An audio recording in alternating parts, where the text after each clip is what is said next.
നമസ്കാരം. മഹാത്മാഗാന്ധിയുടെ ആശയത്തിലൂന്നിയ ഗ്രാമസ്വരാജ് എന്ന വലിയ സങ്കല്പത്തിന്റെ യാഥാർത്ഥ്യമാണ് പഞ്ചായത്തുകൾ. ഗ്രാമീണ തലത്തിലുള്ള ഏറ്റവും ചെറിയ തദ്ദേശ സ്വയംഭരണ സ്ഥാപനം. കേരളത്തിലെ എല്ലാ പഞ്ചായത്തുകളുടെയും പ്രസിഡന്റുമാർ ഈ കാലയളവിൽ തങ്ങളുടെ പഞ്ചായത്തുകളിൽ പ്രാവർത്തികമാക്കിയ ക്ഷേമ വികസന പദ്ധതികൾ അവർ കേരള വിഷൻ ന്യൂസിലൂടെ പങ്കുവയ്ക്കുകയാണ്. ഇന്നത്തെ അതിഥികളായി നമ്മളോടൊപ്പം ഉള്ളത് ആലപ്പുഴ ജില്ലയിലെ തുറവൂർ ഗ്രാമപഞ്ചായത്ത് പ്രസിഡന്റ് മോളി രാജേന്ദ്രൻ, തൃശൂർ ജില്ലയിലെ കടവല്ലൂർ ഗ്രാമപഞ്ചായത്ത് പ്രസിഡന്റ് PA രാജേന്ദ്രൻ എന്നിവരാണ്. എന്റെ പഞ്ചായത്തിലേക്ക് എല്ലാവർക്കും സ്വാഗതം.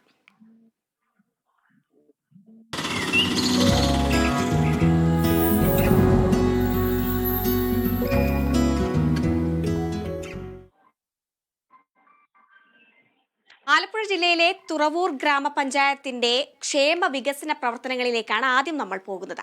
മാലിന്യ സംസ്കരണ രംഗത്ത് കൂടുതൽ ഊന്നൽ നൽകിക്കൊണ്ടുള്ള പ്രവർത്തനങ്ങളാണ് പഞ്ചായത്ത് നടപ്പിലാക്കുന്നത്. പഞ്ചായത്തിന്റെ വികസന പ്രവർത്തനങ്ങൾ പങ്കുവെക്കാൻ ഗ്രാമപഞ്ചായത്ത് പ്രസിഡന്റ് മോളി രാജേന്ദ്രൻ ഉണ്ട്. നമസ്കാരം ശ്രീമതി മോളി. നിരവധി നേട്ടങ്ങൾ സ്വന്തമാക്കിയ പഞ്ചായത്താണ്. ഇതുവരെ നടപ്പിലാക്കിയ വികസന പ്രവർത്തനങ്ങളെ കുറിച്ച് ഒന്ന് പറയാമോ?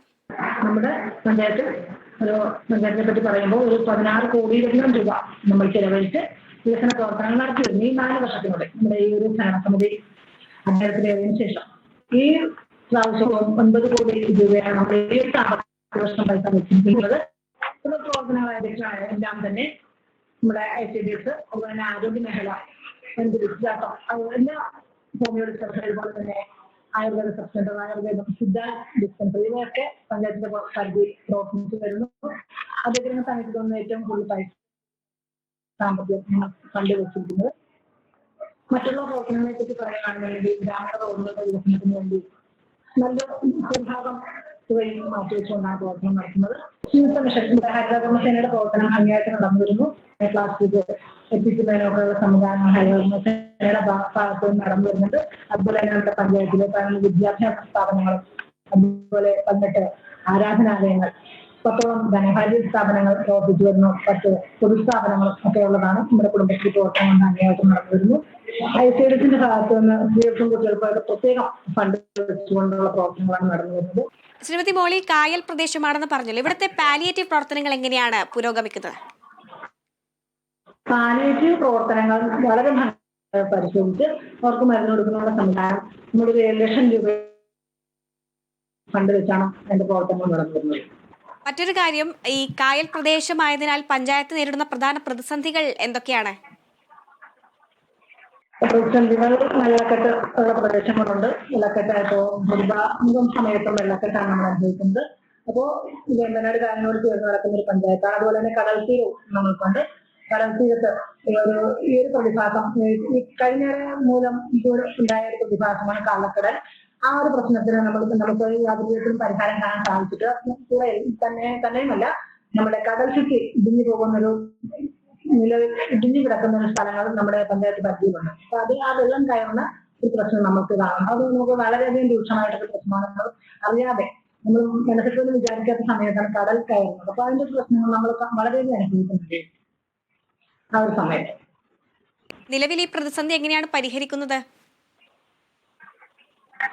കടൽ ചുറ്റി നിർമ്മാണം ആണ് നമ്മൾ ഉദ്ദേശിക്കുന്നത്. ഇപ്പോൾ പല മേഖലയിലും ചെയ്തു വരുന്ന ടെട്രോപാഡുകൾ ഉപയോഗിച്ച് കടൽ ചുറ്റി നിർമ്മാണം അത് വെള്ളം കയറുന്നതിന് ഒരു പരിധിവരെ സഹായകമാവുന്നുണ്ട്, വെള്ളം കയറാതിരിക്കുന്നതിന്. ഇപ്പോൾ 5 വർഷമായല്ലോ. ഈ കാലയളവിൽ പഞ്ചായത്തിന് ലഭിച്ച പ്രധാന അംഗീകാരങ്ങൾ എന്തൊക്കെയാണ്? അംഗീകാരം നമ്മൾ തൊഴിലുറപ്പിൽ ഏറ്റവും നല്ലൊരു പ്രവർത്തനം, സംസ്ഥാനത്തിന് ഏറ്റവും നല്ല പ്രവർത്തനം കാഴ്ചവെക്കുന്ന മഹാത്മാ പുരസ്കാരം ലഭിക്കുന്നു.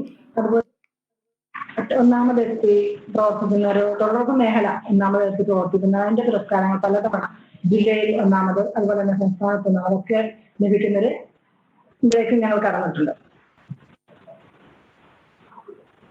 കാർഷിക മേഖലയിലെ പുരോഗതി എങ്ങനെയാണ് ഈ വിലയിരുത്തുന്നത്? കൃഷിക്കായി പുതിയ പദ്ധതികൾ എന്തെങ്കിലും കൊണ്ടുവരാൻ സാധിച്ചിട്ടുണ്ടോ? പുതിയ കൃഷി രീതികൾ എന്തെങ്കിലും കൊണ്ടുവന്നിട്ടുണ്ടോ? അങ്ങനെയുള്ള വിവരങ്ങൾ എങ്ങനെ? കൃഷിക്കായി നമുക്ക് നമ്മുടെ ഈ ഒരു പഞ്ചായത്ത് പരിധിയിൽ 1200 ഏക്കറോളം കൃഷി സ്ഥലങ്ങൾ നിലവിലുണ്ട്. പക്ഷേ ഇപ്പോൾ ഒരു നമ്മുടെ സാമ്പത്തിക ഇതിൽ നിന്നുകൊണ്ട് നമ്മളുടെ 20 ലക്ഷത്തോളം രൂപ കൃഷിക്കായി വെക്കുന്നതിനാൽ നെൽകൃഷി നടത്താൻ പറ്റാത്തൊരു സാഹചര്യം നമുക്ക് നിലവിലുണ്ട്. ഒരു നെല്ലും ഒരു മീനും പദ്ധതിയാണ് ഇപ്പോൾ നടന്നു വരുന്നതെങ്കിൽ പോലും നമ്മുടെ ഈ കൃഷി സ്ഥലങ്ങളിൽ നെൽകൃഷിക്ക് ആളുകൾ ഇപ്പോൾ മുന്നോട്ട് വരാത്തൊരു സാഹചര്യം നിലവിൽ അത് അവരുടെ ഇപ്പോൾ രക്ഷകൾ വരുന്നത് പോലും അവരുടെ കുട്ടികളൊക്കെ നിന്ന് പിന്മാറി പോകുന്ന സാഹചര്യം നമുക്ക് ആ ഒരു കൃഷി തുടർന്നു പോകാൻ കഴിയാത്ത ഒരു സാഹചര്യമാണ് നിലവിലുള്ളത്. മറ്റുള്ള വാർഡുകളിൽ വിവിധ മേഖലകളിലെ കൃഷിക്ക് പ്രത്യേക മുൻതൂക്കം നൽകിക്കൊണ്ടാണ് പ്രവർത്തനങ്ങളുള്ളത്. പഞ്ചായത്തിന്റെ ഭാവി പ്രവർത്തനങ്ങൾ ഇനി എന്തൊക്കെയാണ്? ഭാവി പ്രവർത്തനങ്ങൾ നമ്മുടെ ഇപ്പോൾ അംഗൻവാടികൾ ഏറ്റവും ആദ്യമേ വേണ്ടത് നമ്മുടെ കുഞ്ഞുകുട്ടികളെ സംരക്ഷിക്കുക എന്നുള്ള അംഗൻവാടി പ്രവർത്തനങ്ങൾ ഭംഗിയായിട്ട് നടക്കുന്നത്. അതിനുവേണ്ടി പ്രത്യേകം പ്രൊജക്ടുകൾ വെച്ച് അംഗൻവാടികളെല്ലാം തന്നെ സ്മാർട്ട് ആക്കാൻ വേണ്ട സംവിധാനങ്ങൾ ഒരുക്കി വരുന്നു. മറ്റ് പഞ്ചായത്തിന്റെ പ്രവർത്തന ഭാഗത്ത് പറയുകയാണെങ്കിൽ റോഡുകൾ, ഗ്രാമീണ റോഡുകളുടെ വികസനം, അതൊക്കെയാണ് നമ്മൾ ഭാവി പ്രവർത്തനം. അതുപോലെ തന്നെ PHC ആരോഗ്യ മേഖലയ്ക്ക് ഇപ്പോൾ നിലവിൽ ഞങ്ങളുടെ പഞ്ചായത്തിലെ എല്ലാ ആരോഗ്യ രംഗത്തെ എല്ലാ ശുശ്രൂഷകളും ഹോമിയോ, ആയുർവേദം, അതുപോലെ തന്നെ അലോപ്പതി എല്ലാം നിലവിൽ നടന്നു വരുന്നു. അതൊക്കെ ഒന്നുകൂടെയൊക്കെ വികസിപ്പിച്ചെടുക്കുക എന്നുള്ളതാണ് നമ്മുടെ ലക്ഷ്യം. അതിനുള്ള പ്രവർത്തനങ്ങളാണ് നടന്നു വരുന്നത്. തീർച്ചയായും എല്ലാ പ്രവർത്തനങ്ങളും വളരെ നല്ല രീതിയിൽ ഇനിയും തുടരാനാകട്ടെ. തുറവൂർ ഗ്രാമപഞ്ചായത്ത് പ്രസിഡന്റ് മോളി രാജേന്ദ്രനാണ് പഞ്ചായത്തിന്റെ ക്ഷേമ വികസന പ്രവർത്തനങ്ങൾ പങ്കുവച്ചത്. വരും വർഷങ്ങളിലും ജനഹിതം ഉചിതമാകട്ടെ എന്ന് ആശംസിക്കുന്നു. നന്ദി ശ്രീമതി മോളി.